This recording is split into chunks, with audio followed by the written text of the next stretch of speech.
அதே மாதிரி அவரோட அனுபவத்தில் ஃபோட்டோ பிடிக்க போகிறத ஒரு 2 பேஜில் எழுதியிருக்காரு. ஃபோட்டோ பிடிக்கிறத எவ்வளோ ஒரு வைபவமாக அந்த காலத்தில் இப்போ தான் வந்து கைக்கு கை எல்லாம் வீட்டுக்கு வீடு மொபைல் ஃபோன், ஸ்மார்ட் ஃபோன் இருக்குது கேமராவோட. அப்போது ஒரு ஃபோட்டோ பிடிக்கிறத ஒரு வந்து எப்படி ப்ரிப்பேர் ஆவாங்க, எப்படி வீட்டில் கிளம்புவாங்க, அதுக்கு ஜங்ஷனில் வந்து ரயில்வே ஸ்டேஷன் பக்கத்தில் இசக்கி அண்ணாச்சியோட ஸ்டூடியோ இருக்கும். அதில் வந்து இந்த திரைச்சீலைகள் எப்படி இருக்கும், அங்கே மேக்கப் பண்ணுறதுக்கு எப்படி திங்ஸ் வச்சுருப்பாங்க, அங்கே போகிற ஆண்களுக்கு வந்து டை எப்படி வச்சுருப்பாங்க, அந்த போகிற பெண்கள் எப்படி தங்களை அழகுபடுத்திக்குவாங்க, அதற்கு பின்னால் ஒரு பெரிய இண்டஸ்ட்ரி எப்படி இருந்துச்சு, பெயிண்டிங்ஸ் அப்படின்னு ஒரு விவரிக்கிறாரு.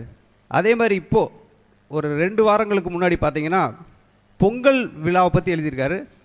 பொங்கல் விழாவை கூட இல்லாமல் பொங்கல் வாழ்த்து அட்டையை பற்றி எழுதியிருக்காருங்க.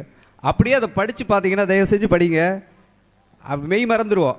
நீங்கள் உங்களுடைய சின்ன வயசில் பொங்கல் வாழ்த்து அட்டையை பார்க்கும்போது என்ன மகிழ்ச்சி ஏற்பட்டதோ அந்த மகிழ்ச்சியை இன்றைக்கி அடைய முடியும் அந்த இது படிச்சிங்கன்னா.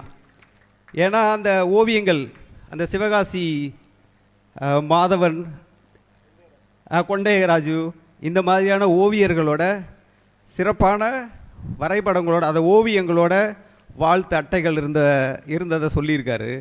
அதை படிச்சிங்கன்னா அந்த வாழ்த்து அட்டை அதை வாங்கிறதுக்கும், அதை டிஸ்பிளேயில் வச்சுருப்பாங்க அந்த ஃபேன்சி ஸ்டோர், இந்த மாதிரி கடைகளில், புத்தகங்கள் கடைகளில் வச்சுருக்காங்க. அதை பார்க்குறதுக்கு எவ்வளோ கூட்டம் வரும் அப்படின்றத விவரிக்கிறாரு.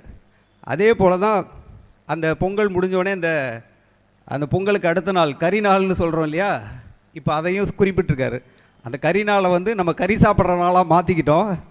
அந்த கறி நாள் அன்றைக்கி நாள் சுண்டக்கறி, நாள் வச்ச பொங்கல், அந்த காய்கறியெல்லாம் எடுத்துக்கிட்டு ஆற்றங்கரைக்கு இங்கெல்லாம் போய் உட்காந்து குடும்பத்தோட குளித்து குறுக்குத்துறை ஆற்றுல உட்காந்து குளிக்கிற அந்த வைபவங்களை அவ்வளோ அப்படி பக்கத்தில் உட்காந்து பார்க்குற மாதிரி தான் இருக்கும்.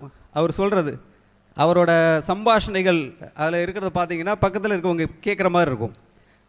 அந்த மாதிரி சிறப்பான ஆசிரியர்களோட எழுத்துக்கள், வாசிப்புகள் இருக்குது.